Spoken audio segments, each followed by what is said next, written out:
9 जून 2024 जब पूरा देश पीएम मोदी की ओथ सेरेमनी देखने में बिजी था, तब कश्मीर के रियासी में मां वैष्णो देवी यात्रा में एक बस पर टेररिस्ट अटैक होता है और इसके बाद एक 4 मेजर टेररिस्ट अटैक से पूरा जम्मू कश्मीर कांप जाता है। This Sunday, terrorists attacked a bus carrying pilgrims in Jammu and Kashmir's Riyasi district. The incident shocked India.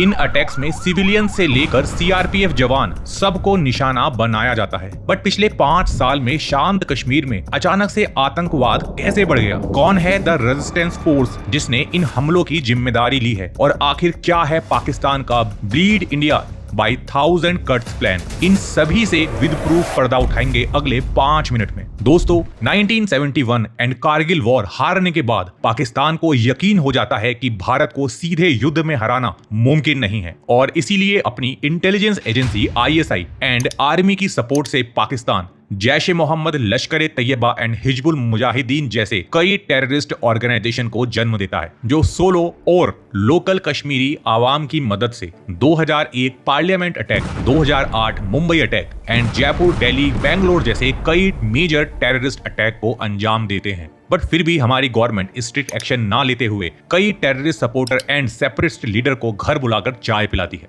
But 2018 के बाद एक बड़ा चेंज देखने को मिलता है। 2018 में भारत के इंटरनेशनल प्रेशर बनाने पर FATF यानी कि फाइनेंशियल एक्शन टास्क फोर्स अपनी टेररिस्ट ऑर्गेनाइजेशन को फंडिंग करने के लिए पाकिस्तान को ग्रे लिस्ट में डाल देता है, जिससे पाकिस्तान को इंटरनेशनल फाइनेंशियल भीख मिलना बंद हो जाती है। 2019 यहाँ एक बड़ा फैसला लेते हुए भारत सरकार कश्मीर से आर्टिकल 370 को हटा देती है, जिसके बाद जम्मू कश्मीर का कायाकल्प हो जाता है। दोस्तों, जम्मू कश्मीर में economic growth and personal growth दोनों में एक बड़ा चेंज दिखता है। जैसे माविया सुडान, जो जम्मू कश्मीर की पहली फीमेल फाइटर पायलट बनती हैं, या फिर जसिया अख्तर, जो जम्मू कश्मीर की पहली इंडियन फीमेल क्रिकेटर बनती हैं। और इकोनॉमिक डोमेन में भी कश्मीर की इकोनॉमी आर्टिकल 370 हटने के बाद से मात्र 5 सालों में 1 लाख करोड़ से बढ़कर 2.25 लाख करोड़ तक हो जाती है। और इसी की वजह से पिछले कुछ सालों में कश्मीर का यूथ हथियार छोड़कर डेवलपमेंट का रास्ता चुनता है और अलगाववाद को छोड़कर भारत का साथ चुनता है। और इसीलिए as per the interview of Kashmir DGP, local terrorist activities में कश्मीरी लोकल का इन्वॉल्वमेंट 80% से कम हुआ है। और 2023 में एक बड़ा फैसला लेते हुए भारत सरकार कश्मीर में G20 टूरिज्म वर्किंग कमेटी की मीटिंग करा के पूरी दुनिया में एक मैसेज कन्वे करती है कि कश्मीर के साथ कश्मीरी भी भारत के साथ खड़े हैं और टेररिज्म से फ्री होकर कश्मीर विकास की सीढ़ियां चढ़ रहा है। हालात ऐसे थे कि हम अच्छी तरह, मैं एज ए सरपंच आपको बोल रहा हूँ कि सरपंच यहाँ नहीं घूम सकता था और अपने आप को हम यहाँ पे जाहिर नहीं कर सकते थे ओपनली कि मैं सरपंच हूँ, नहीं तो गोली मार दी जाती थी, क्योंकि यहाँ इलेक्शन नहीं लड़ा दिया जा रहा था। सुरक्षा इतनी अच्छी है, सब कुछ है यहाँ पे, बिल्कुल हालात बदले हैं और बहुत अच्छा है। आज हमारे जो यूथ थी उसे वर्गलाया गया, उसे गलत रास्ते पे लिया गया था, तो आज हमारी यूथ समझ गई है कि गलत गलत होता है और सही सही होता है। महज 5 सालों में 3 फ्रंट से पाकिस्तान की धुलाई होती है। नंबर 1, FATF के सैंक्शन से फाइनेंशियल क्राइसिस खड़ा हो जाता है, जिस वजह से पाकिस्तान अब लश्कर और हिजबुल जैसी ऑर्गेनाइजेशन को खुलेआम फंड नहीं कर सकता था। नंबर 2, डेवलपमेंट की राह पर चलती कश्मीरी आवाम का ब्रेन वॉश करना अब थोड़ा मुश्किल हो चुका था, जिससे भारत में नए अटैक को अंजाम देना भी ऑलमोस्ट इम्पॉसिबल था। और नंबर 3, G20 मीटिंग के बाद ग्लोबल लेवल पर कश्मीर की इमेज एक टेरर फ्री और शांत स्टेट के रूप में बन रही थी। Now, it has been 4 years since the abrogation of Article 370 in India's Jammu and Kashmir.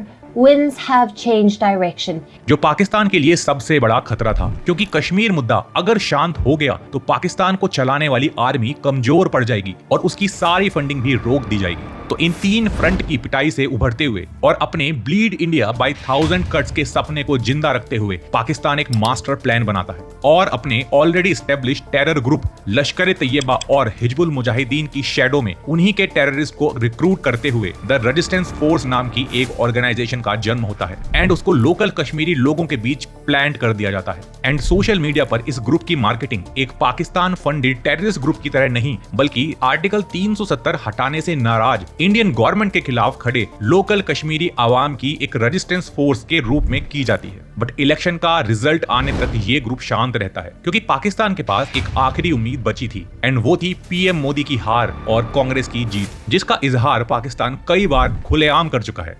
ये बहुत जरूरी है कि नरेंद्र मोदी इलेक्शन में शिकस्त खाए और पाकिस्तान में हर शख्स ये चाहता है कि नरेंद्र मोदी ये शिकस्त खाए।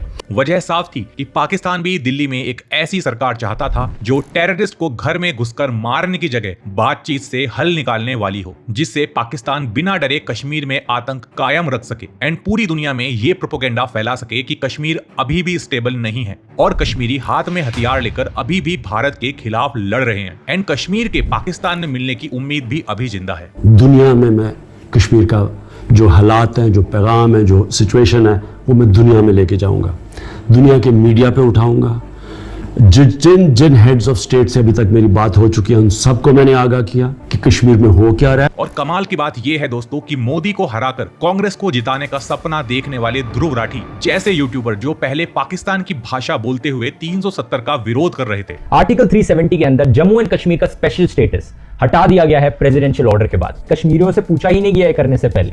हजारों ट्रूप्स को बुला दिया गया, इंटरनेट स्विच ऑफ कर दिया गया, लैंडलाइन स्विच ऑफ कर दी गई, कश्मीरी पॉलिटिशियंस को हाउस अरेस्ट में रखा गया, लोगों को अपने घर के अंदर बंद कर दिया गया और पीछे से यहां पर सरकार ने डिसीजन ले लिया और कश्मीरियों को पता ही नहीं चला इसके बारे में। इलीगल ऑक्यूपेशन है और इसे फैशिज्म से कंपेयर किया जा सकता है। आज अपने व्लॉग में कश्मीर को पाकिस्तान का हिस्सा दिखाकर जाने अनजाने में पाकिस्तान के कश्मीर इज स्टिल बर्निंग जैसे प्रोपेगेंडा को हवा दे रहे हैं। बट 4 जून को मोदी की जीत के साथ ही पाकिस्तान की आखिरी उम्मीद भी टूट जाती है और इसी के विरोध में कश्मीर में एक के बाद एक 4 अटैक किए जाते हैं, जिसकी जिम्मेदारी द रेजिस्टेंस फ्रंट लेता है। बट मुठभेड़ में मारे गए टेररिस्ट के पास से मिले वेपन से ये साफ हो जाता है कि ये कश्मीरी लोकल्स का रेजिस्टेंस ग्रुप नहीं बल्कि ब्लीड इंडिया विद 1000 कट्स का सपना देखने वाले पाकिस्तान का वार था, जिसका साफ मकसद था कश्मीर में 5 सालों की बनी शांति को भंग करना। दोस्तों, वंडर वाई के अगले एपिसोड में ऐसे ही कई राज से पर्दा उठाएंगे मात्र 5 मिनट में। तब तक वीडियो को लाइक करके कमेंट में #AllEyesOnRiyasi टाइप करके ऐसे ही अपनी नॉलेज बढ़ाने के लिए यहाँ क्लिक करके वंडर वाई को अभी सब्सक्राइब कर लें।